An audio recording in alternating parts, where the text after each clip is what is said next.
Olá, bom dia, boa tarde, boa noite, boa madrugada. Não sei que horas você vai assistir esta aula, mas seja muito bem-vindo ao nosso curso de psicopatologia. Meu nome é Otton Júnior e sou psicólogo clínico. Estamos trabalhando aqui, como você viu na capa deste vídeo, o livro Psicopatologia e Semiologia dos Transtornos Mentais do queridíssimo Paulo Dalgalarondo.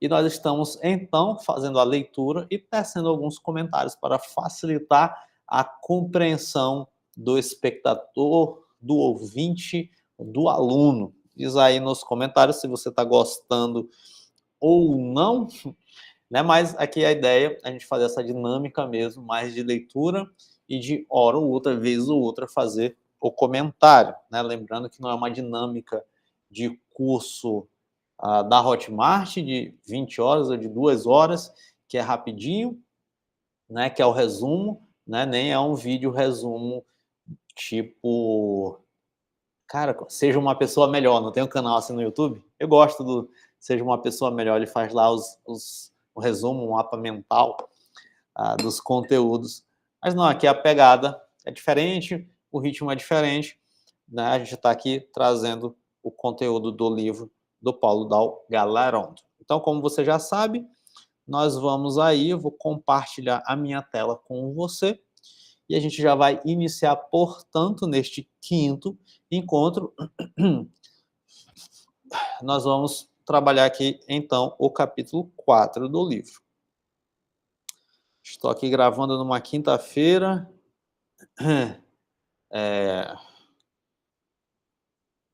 quinta-feira à tarde, intervalinho de uma sessão e outra. Estou gravando aqui, então, o capítulo 4 e let's bora, então.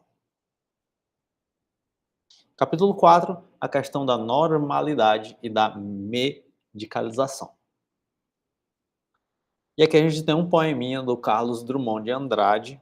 Ele diz assim: que é loucura? Ser cavaleiro andante ou segui-lo como escudeiro? De nós dois, quem o louco verdadeiro? O que acordado sonha doidamente? O que, mesmo vendado, vê o real e segue o sonho de um doido pelas bruxas embruxado? E aqui parece meio que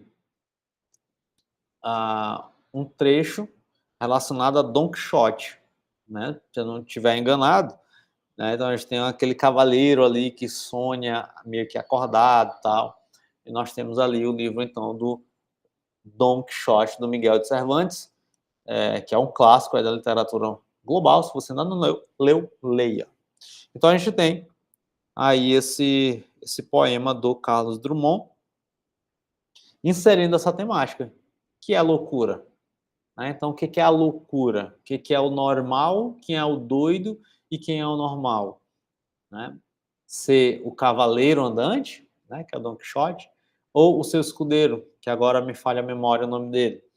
Né? Então, a gente tem aqui a inserção da temática da loucura e da normalidade. Então, a questão da normalidade em psicopatologia.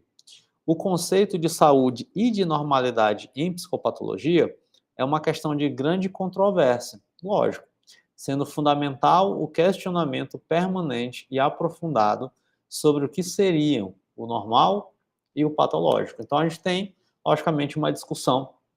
Até mesmo o conceito de saúde mental, ele é muito frágil em si. A gente vai ter aqui as questões da normalidade, tem um conceito particular que eu gosto muito, aqui, né, que o Dalgal Ronda ele vai falar, mas é uma temática sempre muito polêmica, né? Então, o que é o normal, o que é o patológico, então depende muito da perspectiva, vai depender da cultura, não vai depender da cultura, né? Então depende de quê, né? Então é uma discussão,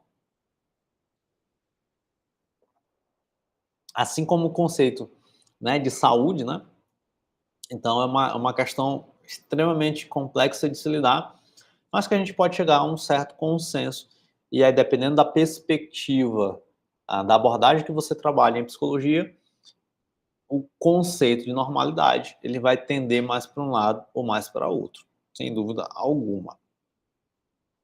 Há questões particularmente difíceis na determinação de normalidade barra anormalidade em psicopatologia. Historicamente, essas noções receberam grande carga valorativa. Assim, definir alguém como normal ou anormal psicopatologicamente tem sido associado àquilo que é desejável ou indesejável, ou àquilo que é bom ou ruim. Tais valores, mesmo que se busque esclarecer que não devam estar presentes, retornam quase sempre de forma explícita ou camuflada, quando se caracteriza como anormal psicopatologicamente. Então, aqui é muito interessante você, para contextualizar aqui esse trechinho, seria muito legal você ler, não sei se você já leu, mas seria muito interessante, deixa eu ver se está aqui, você ler O Alienista, né? Minha versão é essa daqui, da Martin Claret, mas seria muito interessante você ler O Alienista do Machado de Assis. Eu já falei outro dia da expressão alienista, né? O alienista eram os psiquiatras, né? A galera da medicina que trabalhava com essa questão da normalidade ou não. Né? Então, aqui a gente tem uma tentativa do Simão Bacamarte, né, de tentar trazer essa categoria, o que era normal, o que era patológico, quem eram os doidos, quem não são os doidos, né? Então ele estava ali tentando encontrar critérios para poder estabelecer a questão da loucura e da normalidade. E é muito legal, né? Porque ele vai trazer um texto aqui justamente nisso, né? Então tem assim, ó, o principal nesta minha obra da Casa Verde é estudar profundamente a loucura. Este é o mistério do meu coração. Creio que com isto presto um bom serviço à humanidade. Né? Então aqui a gente tem uma vocação, né? Ele se sentiu chamado a estudar sobre essa questão da loucura, e o livro vai ser sobre isto, né? Ele discutir, ele debater ali justamente essa questão da loucura, quem são os loucos ou não. E é muito interessante você ler rapidinho essa novelinha do Machado, e você vai ver lá, então, na conclusão, é muito interessante, não vou falar aqui a conclusão. Na verdade, eu posso até falar, porque aqui não é vídeo para YouTube nesse sentido, né? É uma aula mesmo que a gente tenta fazer. Então, bora aqui fazer uma análise do alienista, né? Então, o que ele vai descobrir? Né? No final, ele vai perceber que cada pessoa vai ter um elemento ali que foge a um critério que ele a priori estabeleceu como norma padrão, né?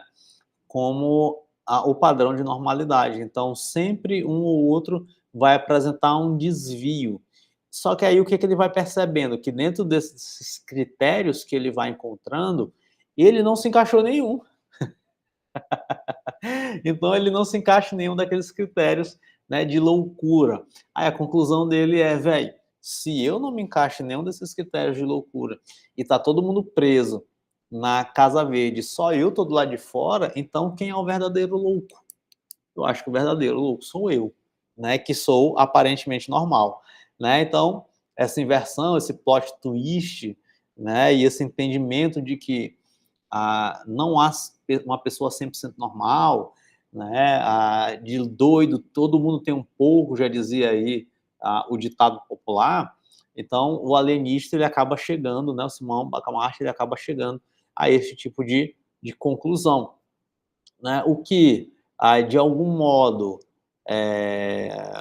pode fazer um certo tipo de sentido, porque todo mundo tem algum trauma, todo mundo tem algum pensamento disfuncional, mas se a gente for falar de um conceito a partir de uma psicopatologia, de um transtorno mental, a partir de uma lógica de classificação do DSM-5, Então aí já não faz tanto sentido assim, porque nem todo mundo apresenta um transtorno mental.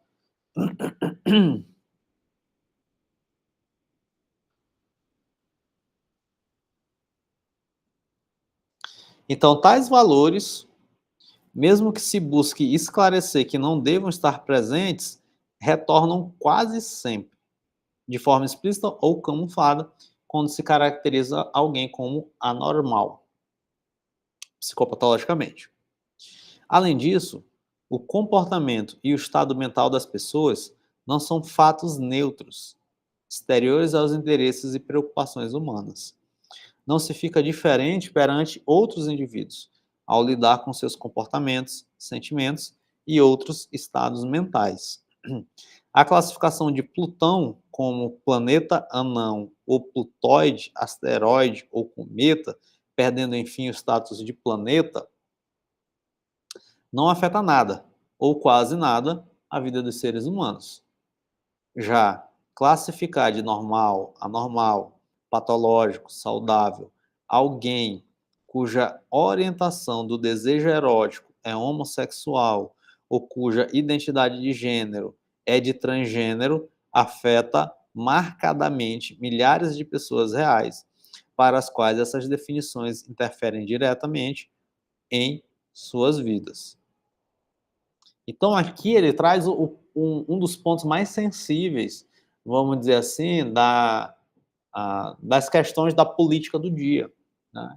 Então, questões de gênero, questão de sexualidade, de orientação. Né? Então, são sempre assuntos que, peraí, velho, né? É normal ou não é? É saúde ou é doença? Ah, uma mulher trans, né? Então, como é que é isso? Um homem trans, então, a questão de gênero, a questão da própria orientação, sou homossexual, sou hétero, sou bi, sou poli, né? Então, como é que é isso? Né? Então, isso está dentro de um quadro de normalidade, né? Isso é saudável ou isso já é uma questão patológica?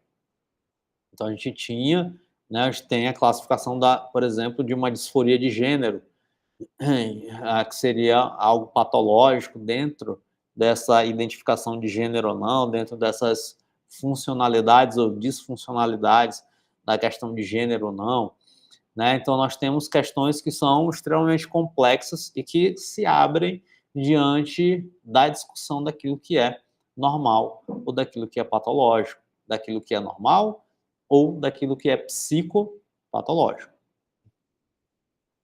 Assim, o debate sobre normalidade em psicopatologia é um debate vivo, intenso, interessado, repleto de valores explícitos ou não, com conotações políticas e filosóficas, explícitas ou não, e conceitos que implicam o modo como milhares de pessoas serão situadas em suas vidas na sociedade. Eu acho muito importante a gente aprofundar aqui esse tipo de pensamento, né, de discussão sobre o ponto da normalidade ou não, que foi como ele falou. Assim, o debate sobre normalidade é um debate vivo, ou seja, está sempre precisando ser atualizado. Né? Então, por exemplo, nós temos as atualizações dos DSMs. Né? Então, desde lá de 1960 e pouco, né, até hoje, então nós temos atualizações do DSM. Né? Então, é um debate vivo. Por exemplo, né, aquilo que era chamado de psicopatologia. Por exemplo, antigamente nós tínhamos a questão da homossexualidade, né, como perversão. Né? Então, algo que era classificado de uma maneira num tempo atrás, hoje já vai se entendendo que não é patológico, né, que já vai se encontrando dentro de um espectro de normalidade. Então, é algo vivo, de verdade, é algo intenso, né? Então, tipo isso. Né? Então, questão de gênero. É doença ou não é doença? É comportamental? Não é comportamental? A homossexualidade? Então, você vê que no debate do dia, da política do dia, isso é intenso. E nego milita para um lado, e nego milita para outro lado. Então, é uma parada de verdade intensa. Logicamente, interessada, né? Sem dúvida nenhuma, repleta de valores, né? O debate, ele é repleto de valores, sem dúvida nenhuma. Hum. Então, todo mundo que está debatendo, defendendo uma perspectiva dessa questão da normalidade, então tem valores por trás. Esses valores, ou esse debate, ele tem, sem dúvida nenhuma, também conotações políticas. Então, o debate de gênero há uma conotação política por parte do grupo progressista, há uma conotação política por parte da bancada conservadora, né? Então, tem uma conotação política, sem dúvida nenhuma. O que a conotação política, ela querendo ou não, ela está carregada de uma conotação também filosófica, geralmente ali uma fundamentação metafísica, ou não necessariamente metafísica, mas tem uma fundamentação filosófica ali, né? Tem uma ideia por trás que gera ali o debate, acaba gerando o debate. O homem, ele tem natureza ou o homem, ele não tem natureza? Né? Então, até que ponto o homem consegue mudar, ele consegue interferir, ele consegue definir a sua natureza. São as suas escolhas, a essência, ela precede a existência, né? A existência vem primeiro, então eu não nasço mulher, eu me torno mulher, eu não nasço homem, eu quase o carro bate ali, eu não nasço homem, né? Eu me torno homem, né? Então a gente tem todo esse tipo de questão filosófica por trás desses conceitos de normalidade. Então por isso que é algo muito vivo. E é por isso que essas percepções do normal, elas vão mudando de acordo ali com a época. Então aquilo que era normal na Idade Média, por exemplo, então era influenciado, era empurrado por uma reflexão, toda uma reflexão metafísica, né? Basicamente aristotélico tomista, né? Hoje em dia a gente já tem outras filosofias que são ali predominantes. Então tudo isso, né, vai implicando não somente na própria filosofia em si, mas isso vai implicando ali mudanças políticas, mudanças sociais e também mudanças na psicologia, né? A gente vai trazendo ali abordagens psicológicas, perspectivas psicológicas e psicopatológicas a partir dessas perspectivas, né? Então percebe que não há um distanciamento assim gigantesco entre uma psicologia e entre uma filosofia, né? Coisa que a psicologia tentou se emancipar nesse sentido, mas não é algo que dá para ser emancipável nesse sentido, né? Porque toda psicologia tem uma fundamentação antropológica por detrás, né? Tem uma visão de mundo por detrás, né? Então esse debate ele se torna muito caloroso, né? Muito quente por conta dessas questões.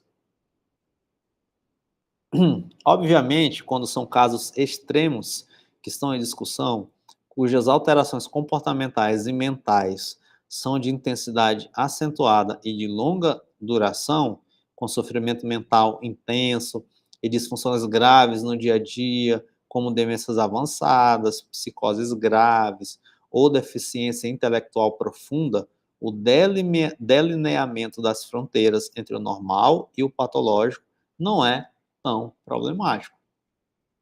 Entretanto, há muitos casos menos intensos e delimitados, além daqueles limítrofes e complexos em sua definição, nos quais a delimitação entre comportamentos, estados mentais e formas de sentir normais ou patológicas é bastante difícil e problemática, né? Então, de fato, nessas situações, o conceito de normalidade em psicopatologia e em saúde mental ganha especial relevância.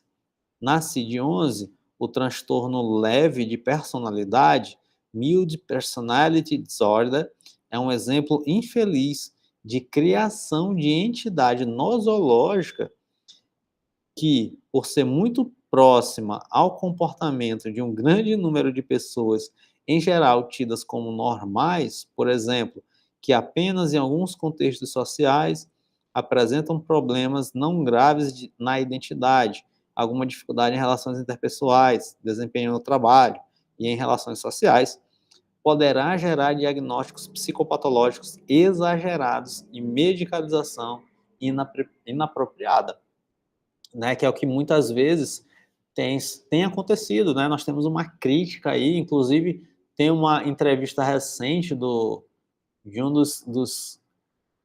um dos editores, aí eu já não lembro se é da CID ou se é do DSM, mas eu acho que é da CID, tá? Deu uma entrevista ali, né? E ele faz ali meio que uma meia-culpa, né? Porque foi se aumentando a medicalização, né, dos transtornos de humor, né? Então a gente tem um crescente, né? Isso pode sinalizar duas coisas. Ou de fato as pessoas estão adoecendo mais, né? Estamos tendo mais transtornos mentais, de fato, né? Ou um lobby muito forte, mercadologicamente falando, né? Criando psicopatologias, criando transtornos. Não vou dizer nem criando, tá? Diagnosticando um transtorno quando na verdade é uma dificuldade pontual. Então a gente tem esse tipo de discussão atualmente, né? Então, à medida que a psiquiatria ela foi se desenvolvendo a esse ponto de nossa, tem transtorno tal, tal, tal, tal, né? E aí, consequentemente, a medicalização ela foi também aumentando em muito, né? Nós temos que avaliar hoje o passo de que se uma pessoa chega com uma preocupação pontual, será se ela tem um transtorno de ansiedade generalizada? E aí, por isso, eu vou prescrever aqui um Ancitec para ela? Então, a gente tem que ter esse tipo de cuidado, esse tipo de criticidade. Principalmente a gente que é psicólogo, tá? Não chegar, eu vou dar psicodiagnóstico, eu vou tentar encaixar aqui a pessoa no psicodiagnóstico e já. O problema não é exclusivo da psicopatologia, mas de toda a medicina e psicologia clínica. Tome-se como exemplo a questão da delimitação dos níveis de tensão arterial para a determinação de hipertensão ou glicemia na definição do diabetes. Essas delimitações mudaram em função de visões de saúde e de políticas sanitárias da sociedade. Então, a gente tem um exemplo claro, eu não vou saber agora, me falha a memória, desculpa. Mas esse daqui que a galera está falando, ó. Por exemplo, outro dia eu estava escutando, se eu não estiver enganado, ou foi uma nutricionista ou foi uma nutróloga falando que antes era considerado um nível X de vitamina D, vou botar 20, então tem lá o nível 20 de vitamina D, era considerado normal. Hoje, o nível 20 de vitamina D já é considerado patológico. Entende? Então, até isso vai mudando. Percebe? Até isso vai mudando. Então, essa classificação entre normalidade e patológico, então é algo bem problemático que a gente precisa estar atento e o tempo todo pensando. É claro que não é o teu pensamento, vamos dizer assim, que vai mudar um catálogo de doença, mas a tua percepção clínica, né, a tua percepção profissional, ela vai te ajudar nesse sentido, de você estar atento a esse tipo de classificação e ao movimento que você faz, de mais tendência a tentar buscar um psicodiagnóstico ou entendendo que não necessariamente há um psicodiagnóstico, mas há um traço ali de sofrimento.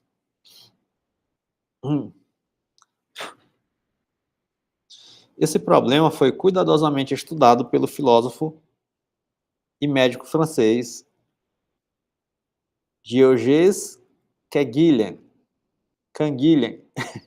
Foi mal. O francês está meio tenso. Cujo livro, O Normal e o Patológico, tornou-se uma obra clássica e indispensável em tal discussão. Então tá aí uma referência para você que deseja estudar esse tipo de assunto. O conceito de normalidade em psicopatologia também implica a própria definição do que é saúde e doença transtorno mental. Os próprios termos levantam discussão. No século XIX, usava-se o termo alienação, oriundo do direito. No século XX, passou-se a usar o termo doença mental. E nas últimas décadas, com os sistemas diagnósticos, né, da Classificação Internacional de Doenças e Problemas Relacionados à Saúde, e o Manual Diagnóstico e Estatístico de Transtornos Mentais, ganhando protagonismo, passou-se a usar o termo transtorno mental. O termo doença foi criticado para a área de psiquiatria e psicologia clínica, pois implicaria que sempre ou quase sempre alterações patológicas no corpo, no caso, no cérebro. Pois implicaria sempre ou quase sempre alterações patológicas no corpo ou no cérebro, né? Para poder utilizar a terminologia doença, né? Como em muitas das condições psicopatológicas não se evidenciam alterações anatômicas, fisiológicas ou histológicas no cérebro, convencionou-se usar o termo transtorno. Neste livro, usam-se como sinônimos os termos doença e transtorno. Os temas relacionados ao debate sobre normalidade apresentam desdobramentos em várias áreas da saúde mental e da psicologia e da psicopatologia, a saber, talvez uma das principais, psiquiatria e psicologia legal ou forense. A determinação de anormalidade psicopatológica pode ter importantes implicações legais, criminais e éticas, podendo definir o destino social, institucional e legal de uma pessoa. A definição de alguém como normal psicopatologicamente significa que o indivíduo em questão é plenamente responsável por seus atos e deve responder legalmente por eles.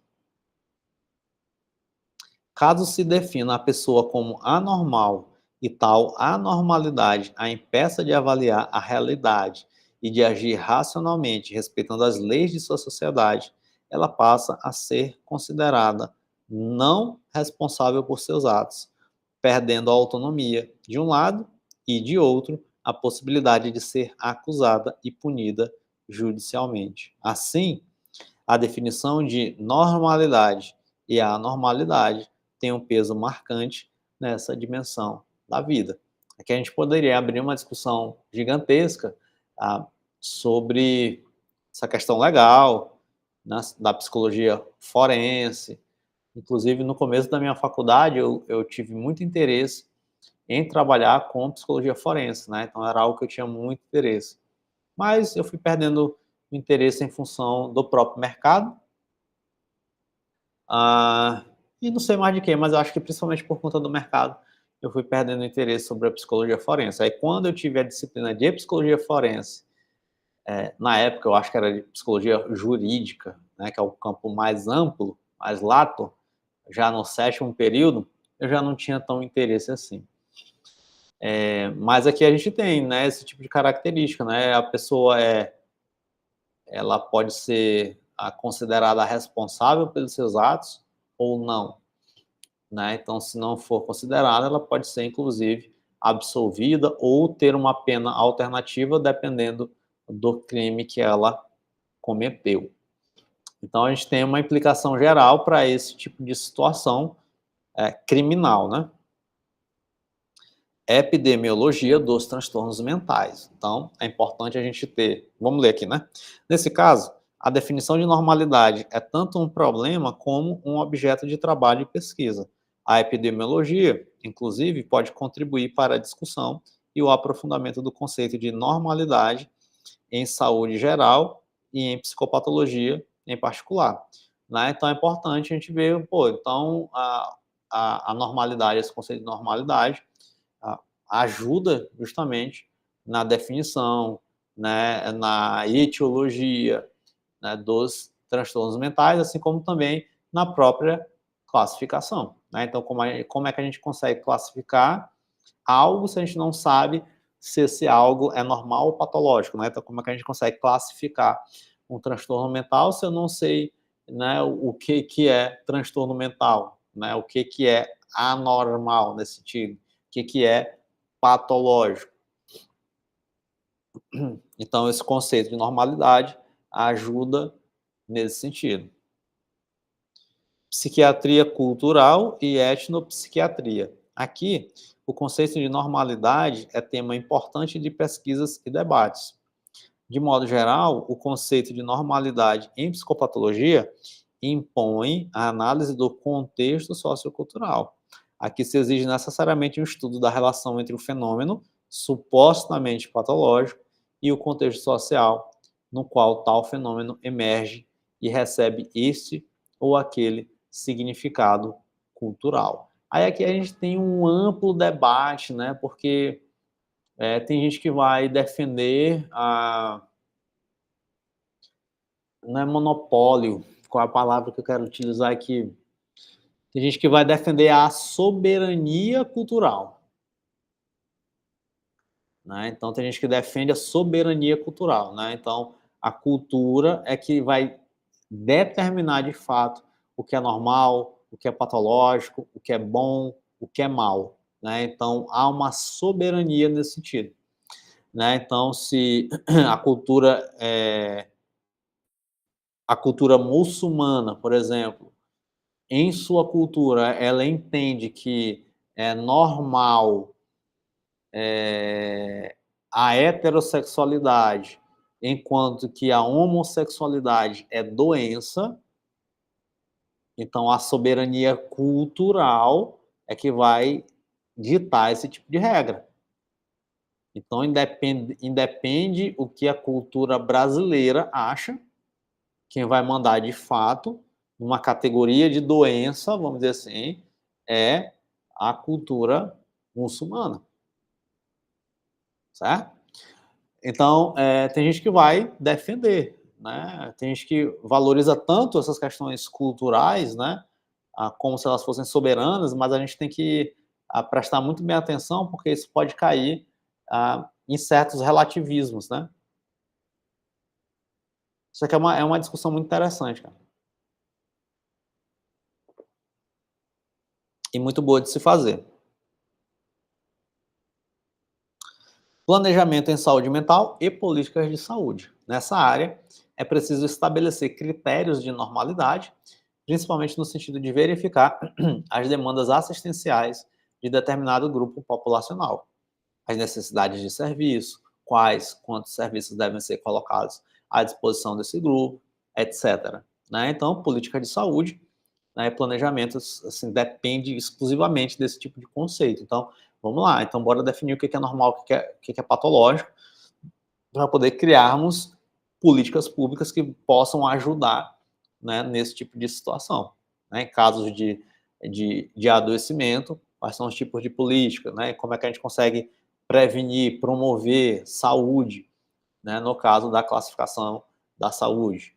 Então, por isso que é muito importante esse tipo de debate, né?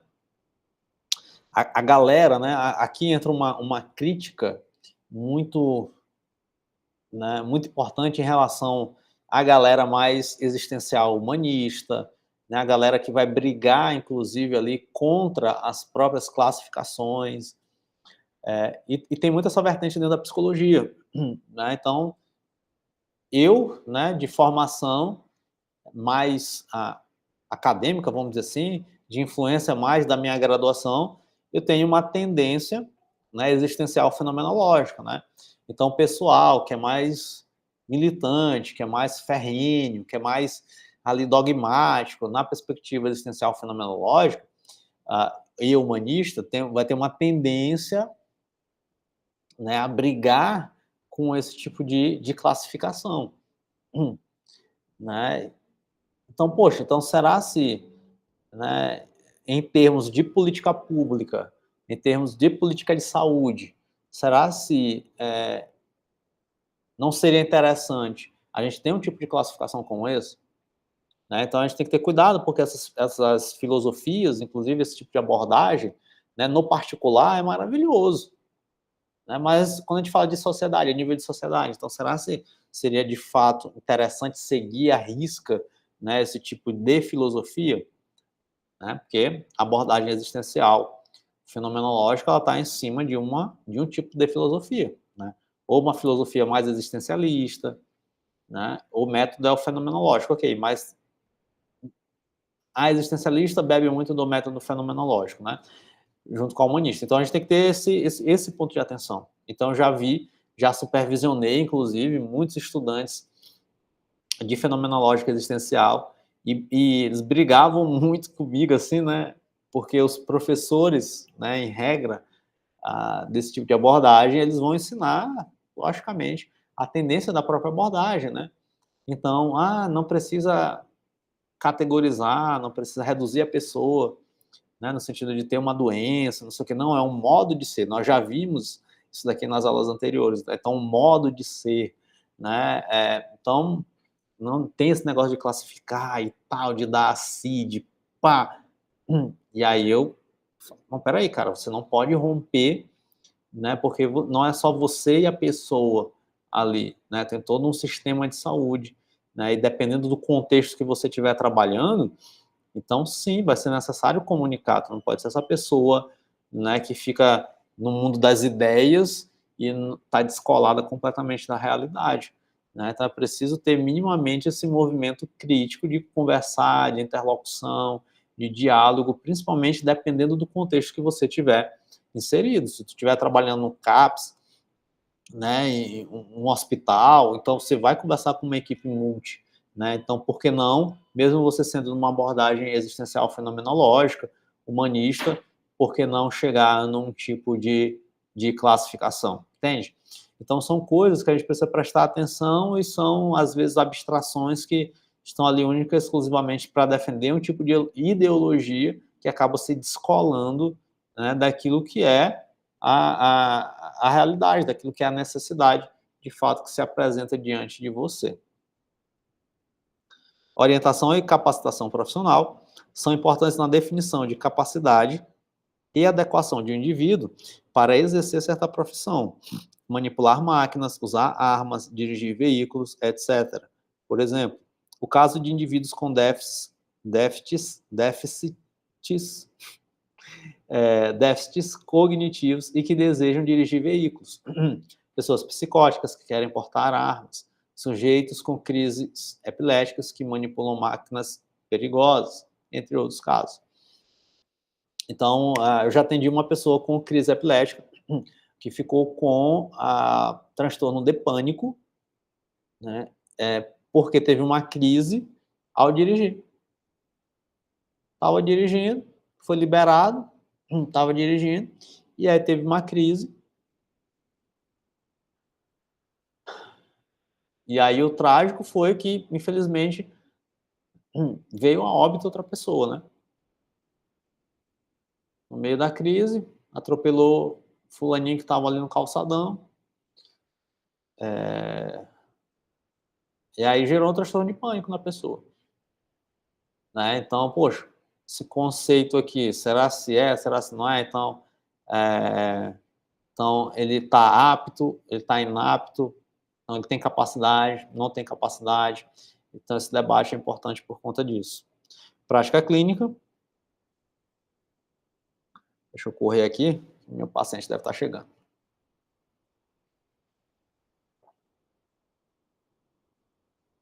É muito importante a capacidade de discriminar no processo de avaliação e intervenção clínica se tal ou qual fenômeno é patológico ou normal. Se faz parte de um momento existencial do indivíduo ou se é algo francamente patológico. De modo geral, são incluídas na prática clínica apenas as pessoas com transtornos mentais. Entretanto, isso não é absoluto, pois aquelas com sofrimento mental significativo, sem uma psicopatologia, também podem se beneficiar de intervenções profissionais em saúde mental, como psicoterapia, arte-terapia, orientação e mesmo, em certos casos, avaliados individualmente, e com cuidado, uso de psicofármacos por períodos breves. É isso. Então, é aquilo que eu comentei anteriormente, né? Então, não necessariamente a pessoa tem um transtorno, mas entra ali no processo de psicoterapia, aí o psicoterapeuta, ele tá doidinho para classificar, então vamos classificar aqui, essa pessoa tem uma ansiedade generalizada. Não, cara, ela tá com uma preocupação que é pontual, simplesmente isso. Como eu já atendi, infelizmente, eu já atendi pacientes que passaram pelo psiquiatra, o psiquiatra, ó, tem ansiedade tal. Aí eu, velho, não tem transtorno de ansiedade não aqui, cara. Só lamento. É uma situação pontual, beleza. A medicação ajuda pontualmente, mas dizer que tem transtorno tal é exagero. Critérios de normalidade. Há vários e distintos critérios de normalidade e anormalidade em medicina e psicopatologia. A adoção de um ou outro depende, entre outras coisas, de opções filosóficas, ideológicas e pragmáticas do profissional ou da instituição em que ocorre a atenção à saúde. Os principais critérios de normalidade utilizados em psicopatologia são, né, então, aquilo que eu falei anteriormente, né? Então, dependendo da abordagem ali, você vai ter um critério X ou Y daquilo que é normal e daquilo que é patológico, né? Isso continua acontecendo sem dúvida nenhuma. O importante é você entender o contexto que você está, para você conseguir ter um tipo de comunicação. Então, se a tua abordagem tem uma tendência para um lado, você conseguir ter um tipo de comunicação se você está num contexto que vai tender a outro lado. Então, isso é muito importante, né? Não romper, né? Não ficar numa atuação esquizofrênica, né? Ficar numa atuação disruptiva da realidade, que aí também não adianta de nada. Normalidade como ausência de doença. O primeiro critério que geralmente se utiliza é o de saúde como ausência de sintomas, de sinais ou de doenças, que é o senso comum. Né? Esse daqui é o que está no imaginário popular. Segundo a expressiva formulação de um dos fundadores das pesquisas médicas de intervenção sobre dor física, René Lerich, a saúde é a vida no silêncio dos órgãos. Normal, do ponto de vista psicopatológico, seria então aquele indivíduo que simplesmente não é portador de transtorno mental definido. Tal critério é bastante falho e precário, além de redundante. Baseia-se em uma definição negativa, ou seja, define-se normalidade não por aquilo que ela supostamente é, mas por aquilo que ela não é, pelo que lhe falta. Então, normal como ausência de doença. Então, se eu não tenho esse negócio, então eu sou normal. Isso é muito comum quando a gente fala de ansiedade, né? Então, eu vou deixar de ter ansiedade? Isso aqui é a resposta mais, é a pergunta mais recorrente, né? Então, vou deixar de sentir ansiedade? Ou seja, a pessoa se classifica como alguém que está doente e a saúde seria ela não sentir mais ansiedade. O que gera um baita problema de psicoterapia, essa pergunta, e esse imaginário de o normal é a ausência de doença. A ausência de sintoma, tudo isso, né?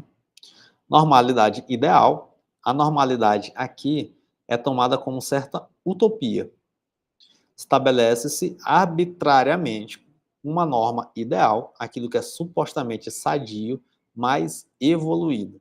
Tal norma é, de fato, socialmente constituída e referendada. Depende, portanto, de critérios socioculturais e ideológicos arbitrários e, às vezes, dogmáticos e doutrinários. Exemplos de tais conceitos de normalidade são aqueles com base na adaptação do indivíduo às normas morais e políticas de determinada sociedade, como nos casos do macartismo nos Estados Unidos e do pseudodiagnóstico de dissidentes políticos como doentes mentais da antiga União Soviética. Então a gente tem aqui tem que ter um cuidado muito grande. Ideologias políticas acabam tendo muito uma tendência a esse tipo de classificação. Então quem rejeita o regime é um doente, precisa ser tratado. É um livro muito interessante para você ler sobre isso. É o 1984, do George Orwell. Né? Então leia esse livro que é maravilhoso. E triste, cara, eu li esse livro e... Ai. 3. Normalidade estatística. A normalidade estatística identifica norma e frequência. Trata-se de um conceito de normalidade que se aplica especialmente a fenômenos quantitativos, com determinada distribuição estatística na população geral, como peso, altura, tensão arterial, horas de sono, quantidade de sintomas ansiosos, etc. O normal passa a ser aquilo que se observa com mais frequência. Os indivíduos se situam estatisticamente fora ou no extremo de uma curva de distribuição normal, passam, por exemplo, a ser considerados anormais ou doentes. Então, se tu pegar um manual de um teste psicométrico, de qualquer teste psicológico, mas geralmente psicométrico, por exemplo, a gente pega ali um teste de atenção concentrada. Então, lá vai ter, né, a curva da normalidade, você vai estar estabelecendo um percentual estatístico. A pessoa ela tem que responder num determinado tempo, que é a comanda, ela tem que acertar um determinado número de estímulos. Então, dependendo se ela acerta aquela quantidade X de estímulos no tempo determinado, ela se encaixa dentro de um padrão ali do que seria o normal, né? Se ela está aquém dessa curva, então ela é considerada desatenta. Se ela está além, então ela é considerada muito atenta. Né? Então, tudo isso, esse tipo de classificação acaba aparecendo muito nesse tipo de teste. Né? É só tu pega qualquer manual de teste que tu vai ver lá, dentro do manual, tu vai ver esse tipo de classificação. Eu não tenho nenhum manual de teste aqui, porque tem muito tempo que eu não uso teste psicológico. Mas quem trabalha muito com avaliação psicológica, isso. Então, o normal, né, passa a ser aquilo que se observa com mais frequência. Os indivíduos que se situam estatisticamente fora ou no extremo de uma curva de distribuição normal passam, por exemplo, a ser considerados anormais ou doentes. Esse é um critério muitas vezes falho em saúde geral e mental, pois nem tudo o que é frequente é necessariamente saudável, assim como nem tudo o que é raro ou infrequente é patológico. Tome-se como exemplo fenômenos como as cáries dentárias, como a presbiopia, os sintomas ansiosos e depressivos leves, o uso pesado de álcool, os quais podem ser muito frequentes, mas que evidentemente não podem, a priori, ser considerados normais ou saudáveis. Então, imagina, Deus o livre, daqui a 20 anos, esses índices de ansiedade triplicam, aumentam cada vez mais. Então, a gente vai ter ali uma média de 50%, 60% da população com sintomas ansiosos. Aí, se isso for considerado normal, então a gente precisa prestar atenção. Ah, não, já é normal ter sintomas de pensamento acelerado, ou seja, começa a passar para um crivo de normalidade, né, um determinado sintoma. Então, e isso daqui, cara, isso daqui dá uma discussão muito louca. Porque imagina se... E aí a gente tem que ter cuidado justamente em alterar o passado ou descartar o passado justamente por conta disso. Porque imagina que todos os registros que a gente tem de que não existe pensamento acelerado hoje e tudo mais, e beleza, e isso é o estado normal do ser humano, imagina se tudo isso é descartado. Entende? E aí, daqui a 40 anos, toda pessoa tem pensamento acelerado.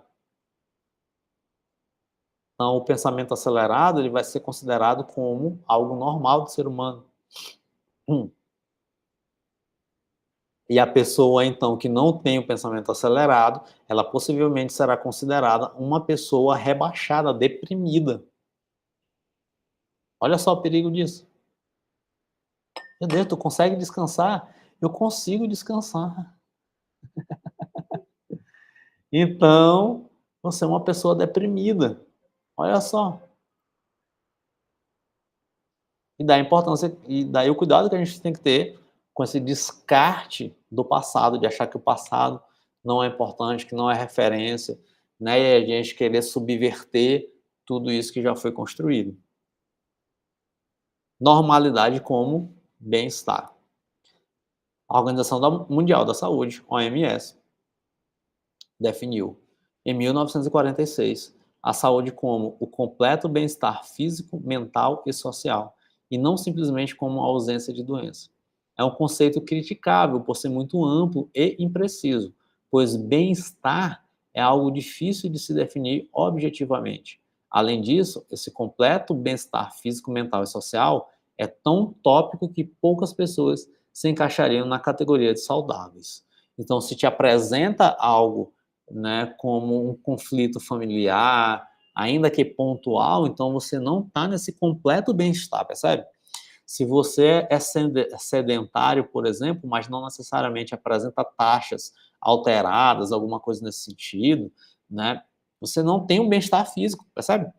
Então, é muito difícil a gente classificar a normalidade como um completo bem-estar físico. 6, acho que eu estou acabando. Ainda tem muita coisa.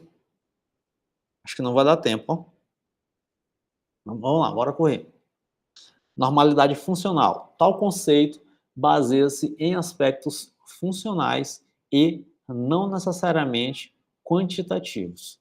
O fenômeno é considerado patológico a partir do momento em que é disfuncional e produz sofrimento para o próprio indivíduo ou para o seu grupo social.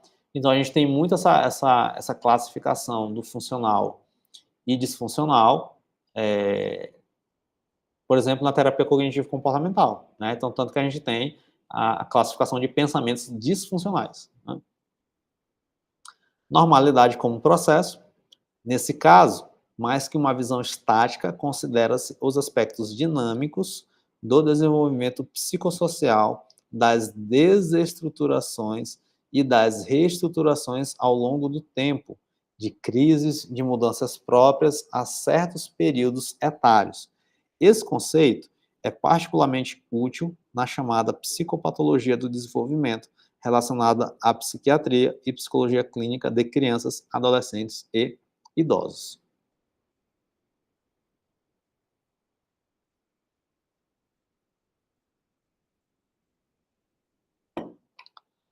Hum.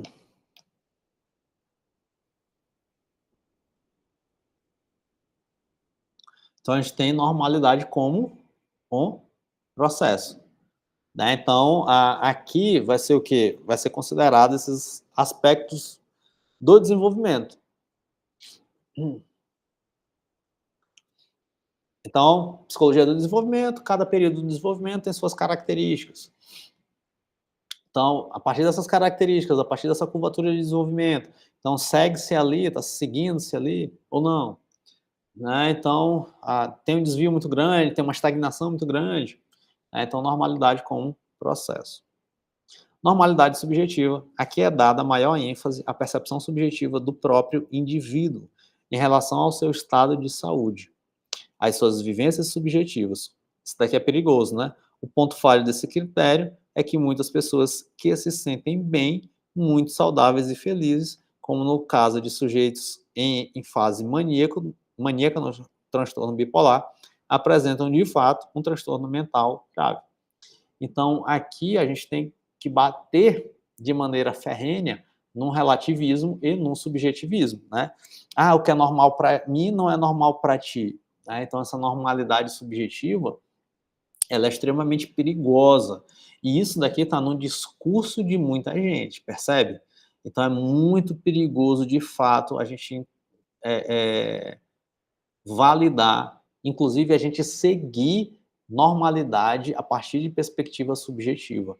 Então, isso daqui é muito perigoso. Percebe que muitas ideologias apontam para esse tipo de movimento, então você precisa ter muito cuidado com qualquer tipo de ideologia que você segue, porque isso que é normal para ti e é normal para mim, mas não é normal para ti e tudo bem, né? E essa normalidade subjetiva é relativista e isso foge muitas vezes de dados concretos da realidade. Um exemplo, assuntos do hype, pessoa narcisista.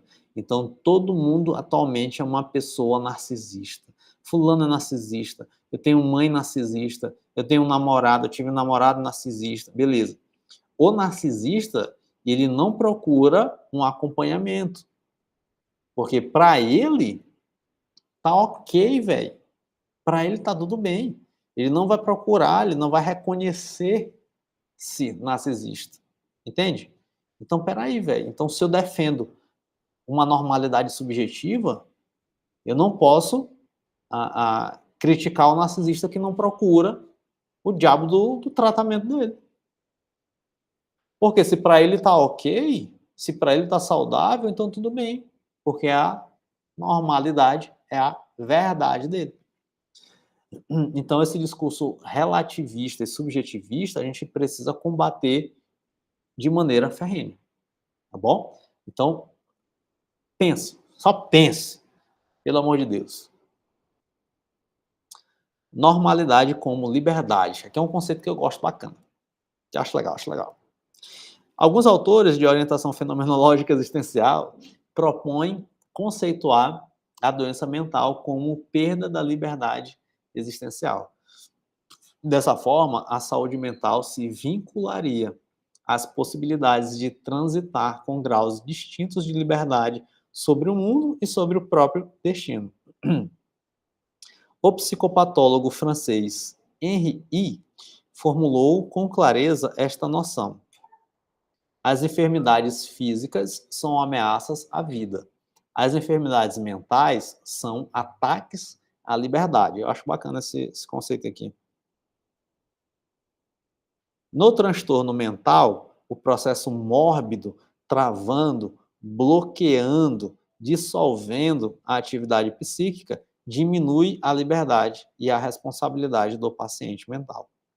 A doença / transtorno mental é, portanto, constrangimento do ser, é fechamento, fossilização das possibilidades existenciais. Dentro desse espírito, o psiquiatra gaúcho Ciro Martins afirmava que a saúde mental poderia ser vista, em certo sentido, como uma possibilidade de dispor de senso de realidade, senso de humor e de um sentido poético perante a vida. Atributos esses que permitiriam ao indivíduo relativizar os sofrimentos e as limitações inerentes à condição humana e assim desfrutar do resquício de liberdade e prazer que a existência oferece. Normalidade operacional. Eu não vou discutir aquele conceito de liberdade, mas eu vou falar dele e aí a partir da próxima a gente fala a normalidade operacional e vamos caminhando, porque eu já vou atender minha paciente aqui. Né? Mas esse discurso de liberdade, ele é bem válido, né? Se você for, por exemplo, trazer o conceito de liberdade a partir da perspectiva existencial do Rolomei, então esse conceito de ausência de liberdade, de